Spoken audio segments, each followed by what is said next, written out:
Masechet Kiddushin Daf Yod Dalid. We're going to complete the discussion of the first Mishnah today and move on to the second Mishnah. So the rest of the first Mishnah was about Yibum. V'hayevama niknet bebi'ah. A Yevama, that's a wife whose husband dies without children. She has obligated to form a relationship with her brother-in-law. That's the Yavam. Now, how do you form a marriage between a Yevama and a Yavam? Through bi'ah. That is yibum. Okay, so how do we know this? Bebi'ah minelan amar kera yevama yavo aleha ulkacha lo leisha. So this says right here, yevama, which means her brother-in-law. Literally, the word yavam means a brother-in-law. Her brother-in-law will come upon her and take her. That means marry her with his bi'ah to be a wife. There you go. Hold on. We said before regarding ki kach ish isha, for regular marriage, you can do that kicha in many ways. You can do it with money or with a shtad also. So why not say the same thing here, that a yavam and yavama can engage their marriage in all three ways, not only bi'ah. We answer, Lasa kadatech, Detanya yachol yehu kesef ushtad gomerim ba, kederech shabi'a gomeret ba, Talmud lomar v'yibbe maha, bi'a gomeret ba, ve'en kesef ushtad gomerim ba. We have a braita that addresses exactly this question and asks, can you think, is it possible that you can finish off the marriage of a yavam and yavama with money or a shtar? Just like you can use bi'ah for that. That's why the pasuk has an extra word, ve'yibbe, that only through bi'ah and not the other means. Here's the pasuk inside.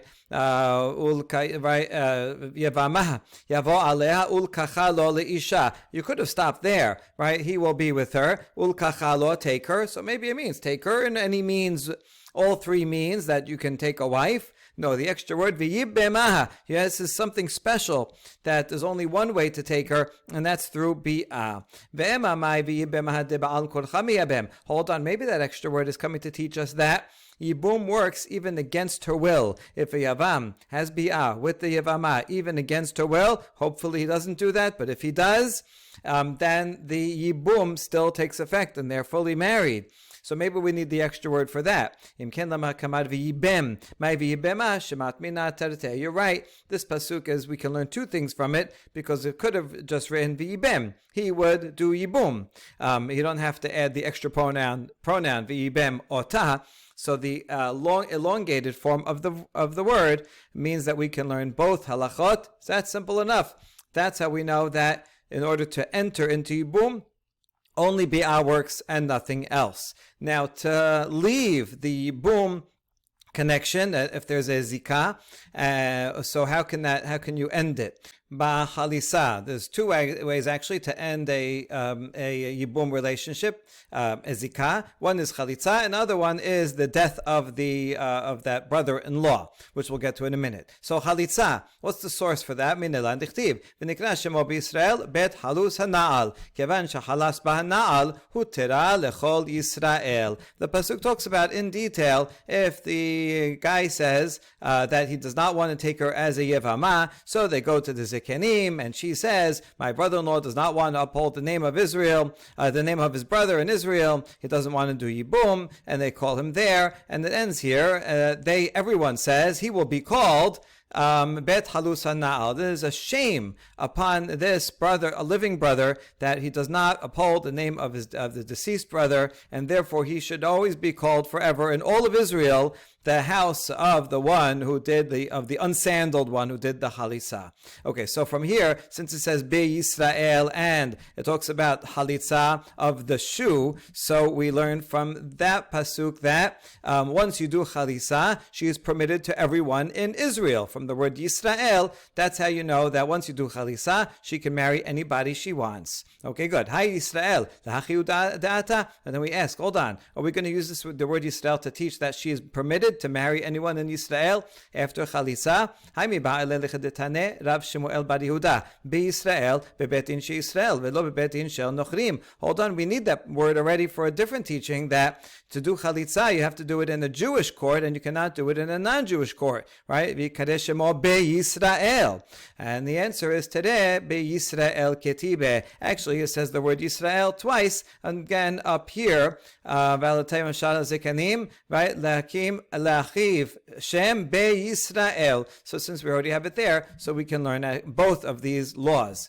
Okay, good. ואקתם מבעלי לכדתניא, אמר רבי יהודה, פעם אחת היינו יושבים לפני רבי טרפון ובת היבמה לחלוס, ואמר לנו, ענו כולכם ואמרו, חלוס הנעל, חלוס הנעל. Wait, we need the word Israel to teach us yet a different law that everyone has to announce and say chalus hanal, because there was a story. One time we were sitting in front of Rabbi Tarfon, and the Yevama came and she did chalitza in front, and Rabbi Tarfon arranged it, and we were all there, and Rabbi Tarfon instructed everyone there to say out loud, Halus Hanal, you are the one who takes off his shoe. You are the one who takes off the shoe. And so we have to learn from here that there's a commandment for the audience to actually say Halus Hanal. Don't you need the word Yisrael for that? And we answer no. From the words, he shall be called, that's how we know everyone has to announce it. But the other two Yisraels are to teach us those two laws, that has to be a Jewish court, and that she is permitted to all of Israel once you do Halisa. Okay, that was simple enough. Now, Ubemitat Hayavam. How do you know that the death of the living brother-in-law ends the zikah relationship, and then she can go and marry anyone she wants? She doesn't have to do any chalitza or anything else. How do you know that? Minelan kavachomer uma eshet ish shehi bechanek mitat baal matira yevama shehi belav lo kol sheken. I can learn it from a kavachomer. If in a regular marriage, if a woman commits adultery in a regular marriage, or man also, if he commits sins within a married woman, their punishment is death penalty through strangulation. And in that's a very serious relationship. And how do you end a regular eshet ish? Well, the death of the husband permits her get also, but the death of the husband, that's it. Once the husband dies, she can go marry anybody. So if the death of the husband works when you have such a stringent relationship, yibum, if a yevama should go and marry or sleep with someone else besides the yavam, the prohibition is only a lav. It would only be lashes. It would not be a death penalty. So that's a less stringent relationship. So all the more so, the death of the yavam will free her to marry anybody she wants. So this seems like a good kavachomer. We're going to challenge it a few times though.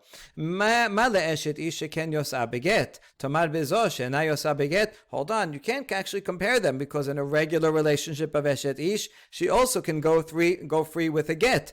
But a yavama cannot go free with a get. So you can't compare them. But now we say, you can compare them. Haname yosah b'chalitza. A yavama can go free with chalitza. Chalitza is the equivalent, chalitza is to a yavama as a get is to an eshet ish. So in fact, they do both have other ways out, so they are comparable. The kavachomer is good. Hold on, regarding eshet ish, the man who made her prohibited when he married her, he's the one that by dying makes her permitted. So it's the same person that makes her prohibited. He's not around anymore, so then she's permitted. But that's not the same as Yibum, where it's the original husband that married her, made her prohibited, and then when he died, she still can't marry anybody else, but because she has to do Yibum. So you can't say here that the death of the living brother-in-law is going to permit, because it's not the same person. So you can't make this kavachomer. You can't make kavachomer from a case of Yeshet Ish, where the same person makes her prohibited and by dying makes her permitted, whereas here the brother-in-law is not the one that made her prohibited in the first place. It was the deceased husband. And so the death of the yavam doesn't necessarily make her permitted, so we can't compare them. But in the end, we say you can. Here also, the existence of the yavam is what makes her prohibited. She's married to a guy. That guy, the husband, made her prohibited in the first place. It's true. By him dying, that's it. That marriage ends. So that, in terms of her husband, that gets her off the hook. But since he doesn't have children, the existence of a yavam now makes her prohibited to anyone else in the world, because she has to do yibum. But let's say there was no surviving brother. then she will be permitted to marry everyone. So actually, it is the death of the husband that permits her to everyone. It's the existence of the Yavam, the fact that there is another brother there, that makes her prohibited to marry anybody else in the world. Therefore, if the Yavam should die, she can go and marry anybody she wants. Therefore, the cases are equivalent, and we uphold the Kal Vachomer. Okay, good. So far, so good. So that's our source, that the death of the husband, the death of the Yavam, permits her to marry everyone. Now we're going to ask another question. I know that Chalitza works for Yibum. Maybe Chalitza can work for an Eshet Ish. If a regular couple, they're married, they want to get a divorce, instead of doing a get, they want to do Chalitza. They're going to do the shoe ceremony. Will that work? It should, from a Kal Vachomer. Ma Yevama she'ena yosa beget yosa b'chalisa. A Yevama, get doesn't work for a Yevama. The Yavam can give her a get. That would only mean like midrabanan, they can't then do Yibum, but it doesn't actually separate them. So, but a Yevama can do Chalisa, so Chalisa is more powerful than the get. Zoshi yosa beget and odin yosa b'chalisa. So a regular Eshet Ish who can dissolve her marriage with a get, all the more so Chalisa is more powerful, we just said.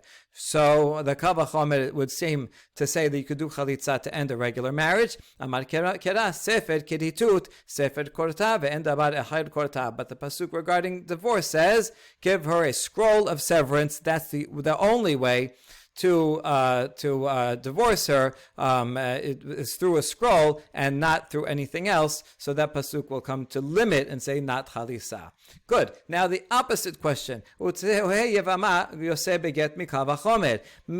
a Yevama can end her zikah not only with Yibum but also by the Yavam giving her a get.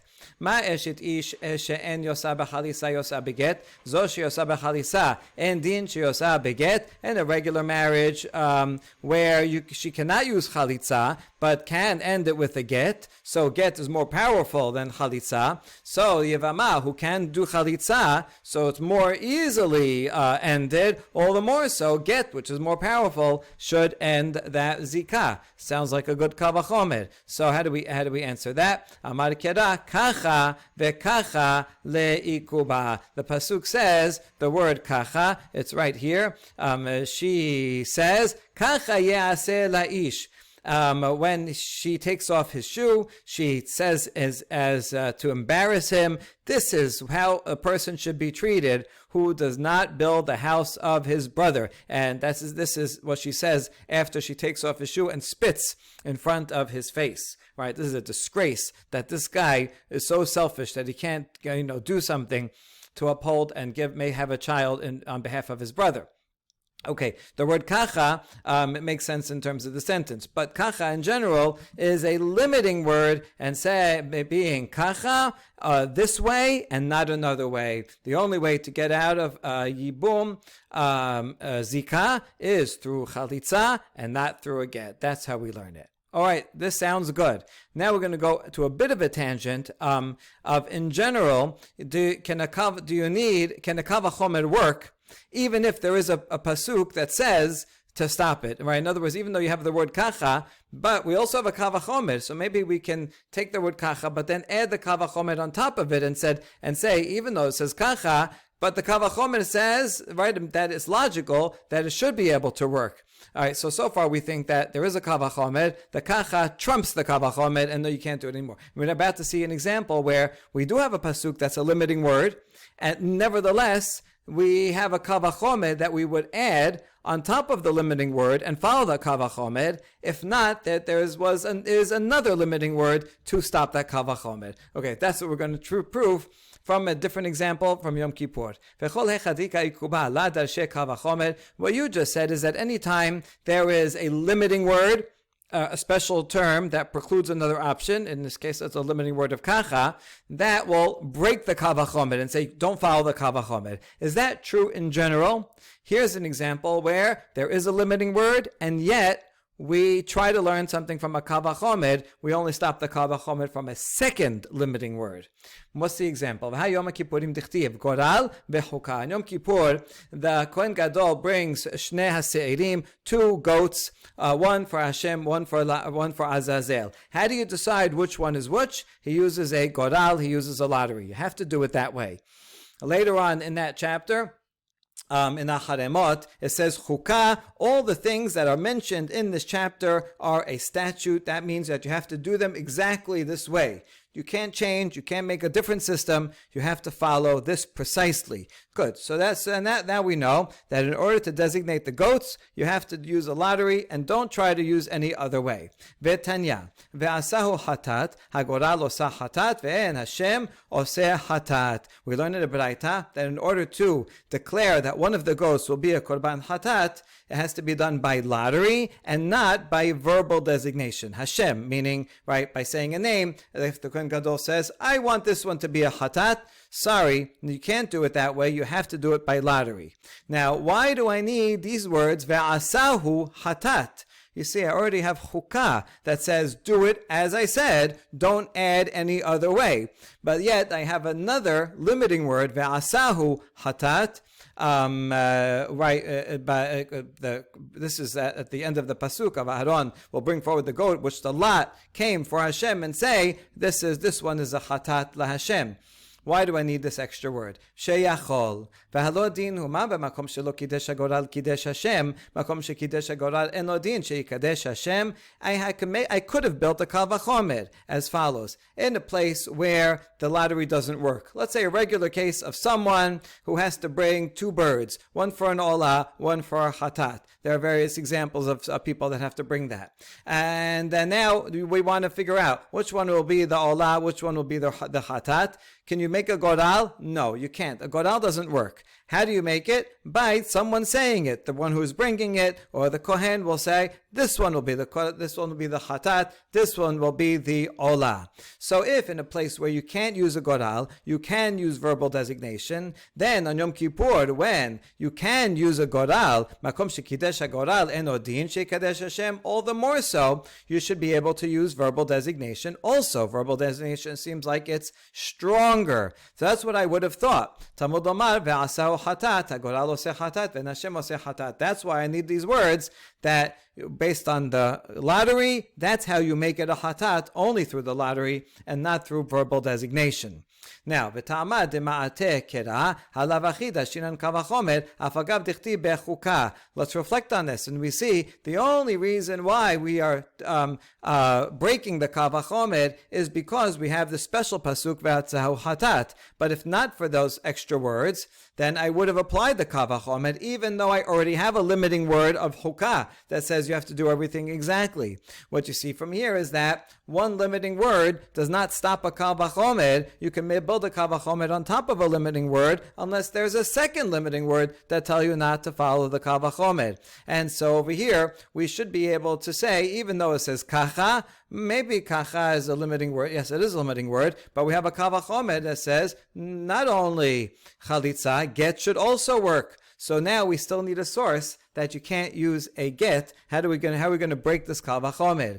And the answer is Amar Kera Laha La Velo Livama. The pasuk says, this is pasuk now back in the previous perek, regarding giving a get. This is v'chatav la sefer kiritut. So we learn from this. Just notice for a second that it says this twice. V'chatav la sefer kiritut. The first one is for her first marriage, and then she goes and marries another guy, and he doesn't like her either, and he writes her also a get. So it says the same phrase twice, which is going to be important now.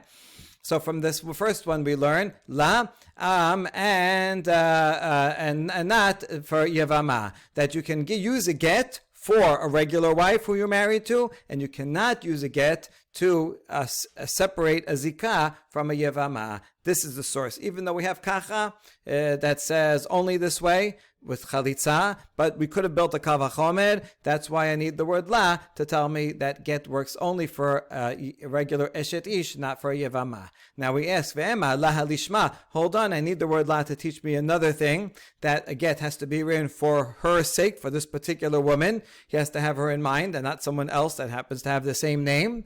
Tere la ketibi. It says the word la twice in this paragraph, and so once is to teach lishma, and another one to teach me that a get only works for eshet ish and not for yibum. V'akate mi ba'ile had la lishma ve'idach la lo la ve'lo la ve'la chaberta. Hold on, I already needed both of las. I didn't have any extras. One to teach me that has to be written for her sake, and another that you can't have one get for two different wives. You can't just put two names and then use the same get for two different people. You can write two gitin on the same piece of paper, right, as separate documents. That's okay. And we did see if you want to write the names together, there was a certain way that you have to do it. You have to put all the names in front, and then you have to have a certain formula. But otherwise, you cannot use one get to divorce two people. La velo la vela haberta. So I already used both of these las. Ela markera na'al. Na'alin midia harina la. Rather, we're going back to the Pisukim over here and regarding Yibum, and says here Bet Halus Hana'al. It also says in the pasuk right before Vechalsa Na'alo. So we're going to learn something from both of these words. So since it says here Na'al, how do you stop a zikah of a between Yavam and Yavama? Na'al. You have to use the shoe ceremony, and you cannot use anything else like get. So this is how we know that a get will not work by Yevama. Okay, sounds good. But wait, the word nal also is used for something else. This is like musical chairs, right? We're trying to fit it in, but every chair we go to is already taken. We need one that's empty. So what else did we use this na'al for? The Baraita says na'alo en li ela na'alo. Na'al shel kol adam minale tamud omar na'al riba. Since it says his shoe, so I only know that his shoe can work. What about a shoe of anyone or someone else's shoe? Can that be used for halisa? Yes, because it says the word na'al again, so that's an inclusive word. By repeating it, whether it's his shoe or someone else's shoe, you don't have to own the shoe. So we need the extra word to teach us that. So we answer im ken tamud lomar na'alo. Wait, so then why say na'alo in the first place? His shoe, right? If it doesn't have to be his shoe, why does the pasuk say his shoe if he doesn't have to own it? The answer to that is na'alo hara'ui lo perat legadol she'en yachol halech bo perat lekatan she'en chofe et rov raglo. It says it has to be the right size. You cannot use one that's so big that he can't walk in it, that he keeps falling off. It can't be so small that he can't get most of his foot into the shoe. Perat lemsulayim she'en lo akeb. You can't use one that has no heel, that's just a sandal. That's why it says na'alo. Okay, good. So I know that na'alo, from the word na'alo, I know it has to be a shoe that fits, and from the extra word na'al, that's to teach me that he doesn't have to own the shoe. So I don't have any extras. Im ken nichtob kera na'al, mai ha-na'al. Oh, there is an extra. There's an extra ha-yedi'ah, bet halus ha-na'al, and from that we can learn shmat mina tarte. We can learn the added law that the only way to break a zikah is through chalitza with a na'al, and you cannot use a get for that purpose. The next Mishnah teaches how an Aved Ivri is acquired. Aved Ivri nikne bekesef ubishtar, vekone asmo beshanim ubiovel ubeger ha'on kesef, a Jewish slave.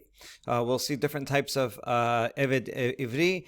One is sold by a court because he owes money and the court sells him. Another is so poor and he sells himself into slavery. We'll see whether there's differences between those two types of adim. So this person, such a Eved, is acquired with money, right? He can be bought. He can also be acquired with a contract. And he acquires himself, meaning he gains his freedom through years, right? He serves for 6 years, and once the 6 years are up, he goes free. Also, during a Yovel, whichever comes first. Or if he's a Nirsat, we'll get to that in a second, also goes free in the Yovel. Or he can also be redeemed through deduction of money, so that if he, let's say, he's sold for $600, and that'll be for 6 years, if in the middle someone is able to redeem him, or he gets some money and he can redeem himself after, let's say, 3 years, so then if he pays $300, then he can redeem himself and gain his freedom. Yetera alav ama ivriya shekona asma besimanin. Ama ivriya is the same as the others. You can have an adult Jewish woman who sells herself because she's poor, or maybe is caught stealing and then the court sells her. But the difference here is that a girl, a minor, a Jewish girl, can be sold into slavery by her father. If they're so down and out that this actually might be better for her, at least the master will be able to give her a home, a shelter, and food. And in that case, once she gets simanim, meaning that she reaches adulthood with 2 hairs, then she acquires her freedom. In that case, the master would have the right to marry her or marry her off to his son. But if he refuses, then she goes free once she reaches that stage of adulthood. Hanirsa nikne bersi'a vekonet asmo bayovel ubemitat ha'adon.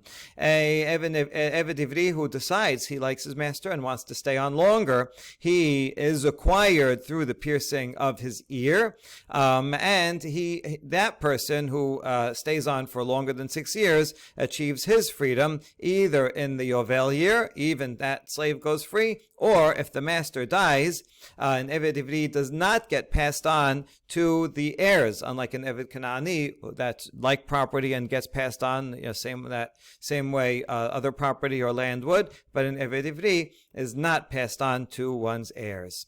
All right, let's see the source for this. Eved Ivri nikne bekesef minelan. How do you know? What's the source that an Eved Ivri is acquired with money? Amar kira mikesef miknato melamed shenikne bekesef. The pasuk is in Vayikra 25, the second half. We're going to see that there's 3 different types in 3 different contexts of Eved Ivri. There's going to be one set of Pesukim from Devarim. That's about someone being sold by a court. Vayikra 25 has 2 sections. The first section is a poor Jew who sells himself. The second section, which we could look at now, begins here.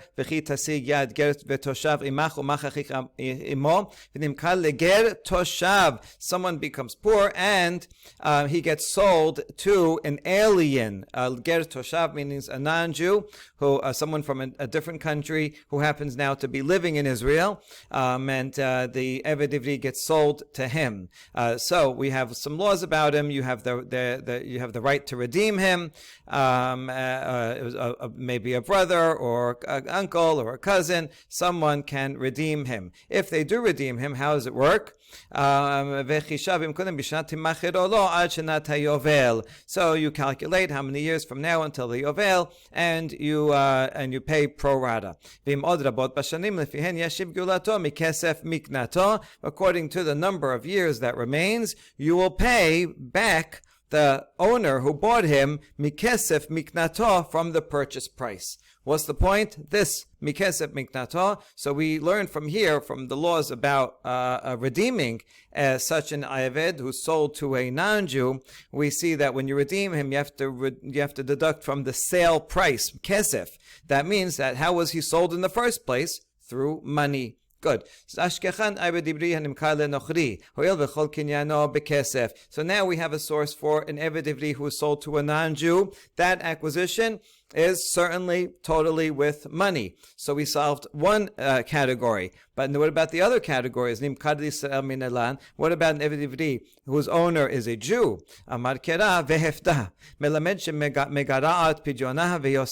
For this we could learn from the law about an Ama Ivriya who's sold as a minor.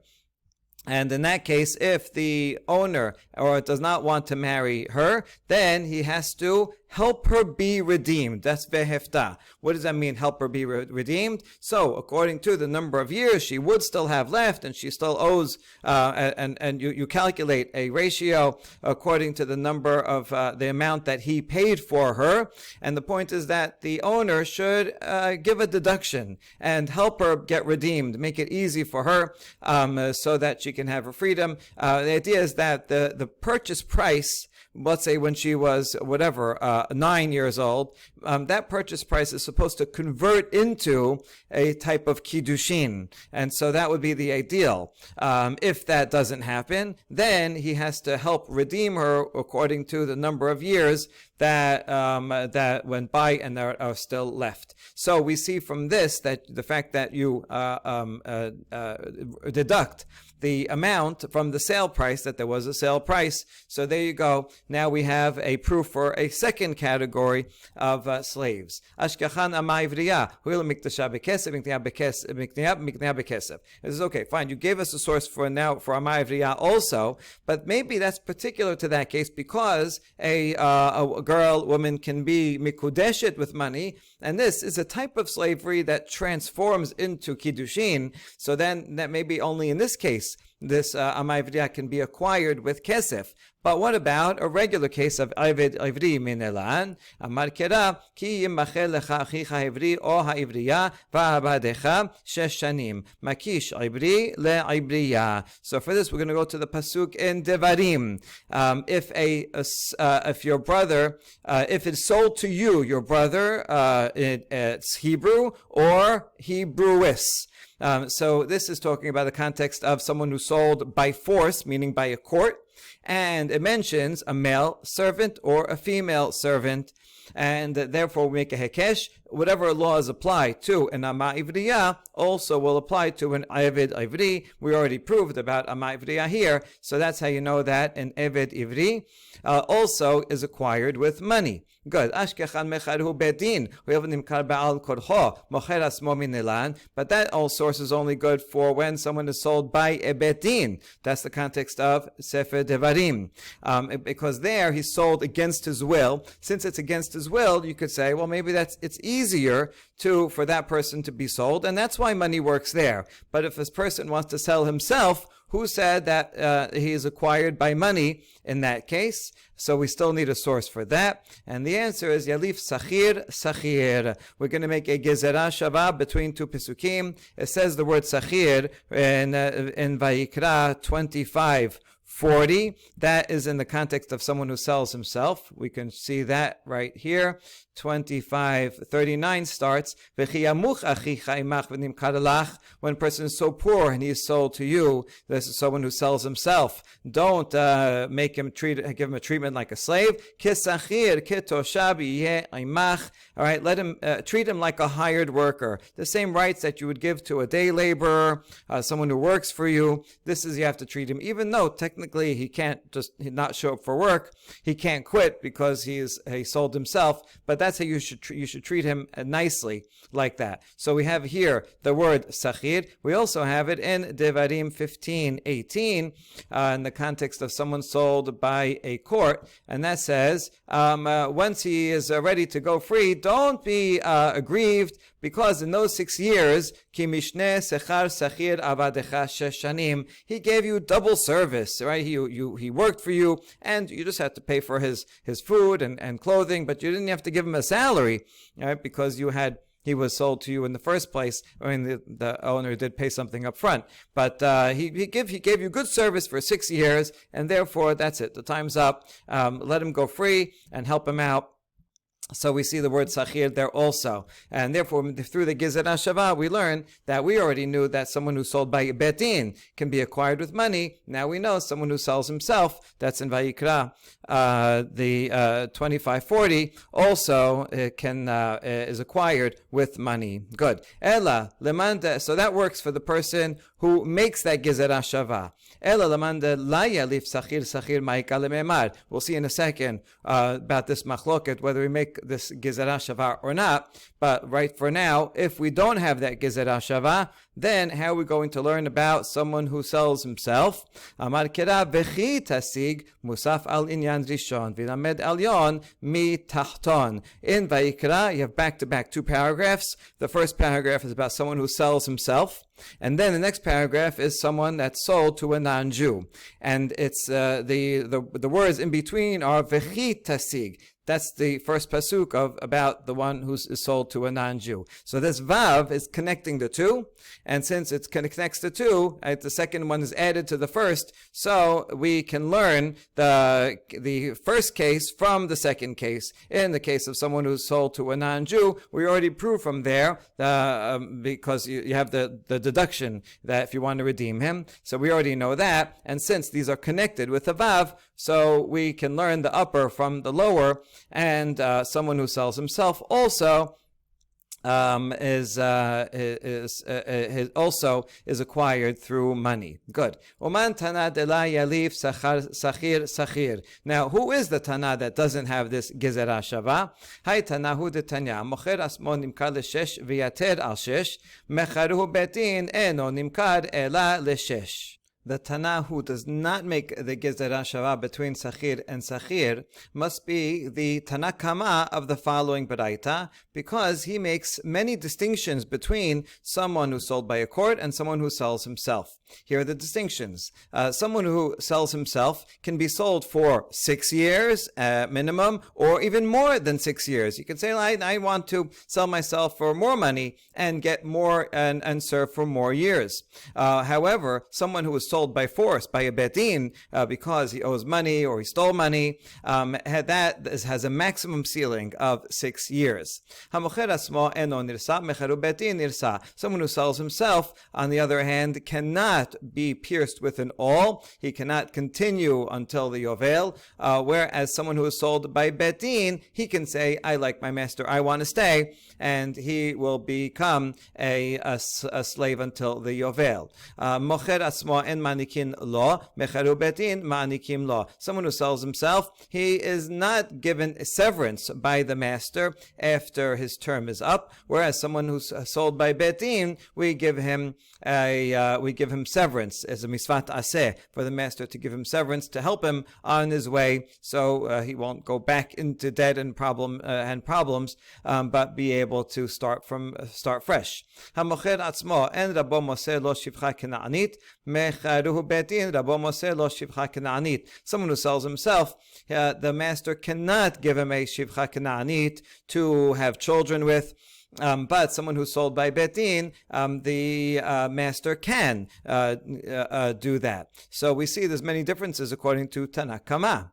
So obviously Tana Kama is not comparing the two. Rabbi Elazar omer ze v'ze eno nimkar el l'shesh, ze v'ze nirsa, ze v'ze manikim lo, ze v'ze rabo moser lo shivcha kena'anit. Rabbi Elazar disagrees with Tana Kama and says they're the same. Both of them can be sold only for a maximum of 6 years. And for both of them, if they like their master, they can stay on by piercing their ear. And for both of them, they get a severance package. And both of them, the master can give them a shivcha kena'anit. So what's at the root of their machloket? Ma'ilab hakami palged, the Tana Kama savar la yalif sachir sachir, v'Rabbi Elazar yalif sachir sachir. So is it not that Tana Kama says we do not compare these two words, and that's why the laws are different. And Rabbi Elazar does compare sachir that's said by someone who sold himself and someone who is sold by a court. And since we have the Gezerah Shavah that equates all the laws that you learn in one, you will also learn in the other. Because if you look at the Pisukim, right, there are differences. Some laws are said one, some laws are said here. If you combine all the two, then they'll be the same. But if you don't combine them, then there will be differences between the laws. So is it not that Tana is the one that says don't make a Gezerah Shavah? Rav Tavyumi mishmed Abaye dekula amayalif sachir sachir. But in the end, Rav Tavyumi says the name of Abaye. No, in fact, everyone agrees with this Gezerah Shavah. And the machlok is not based on that, but rather based on the following pasuk. My ta'amad Tana Kama amar mocher asmod nimkar leshesh v'yater al shesh mi'at rachamana gabe mecharuhu betin v'abadecha shesh shanim ze velo mocher asmo. The reason of Tana Kama that says someone who sells himself can be sold for 6 years and more than 6 years is because the pasuk in Devarim about someone sold by a court has a limiting word that's specific, and it says he will serve you for 6 years, meaning only over here is the maximum 6 years when he's sold by a court, this one, but someone who sells himself, he can decide and make a stipulation. He's deciding on himself, selling himself, so he has a right to say however much he wants.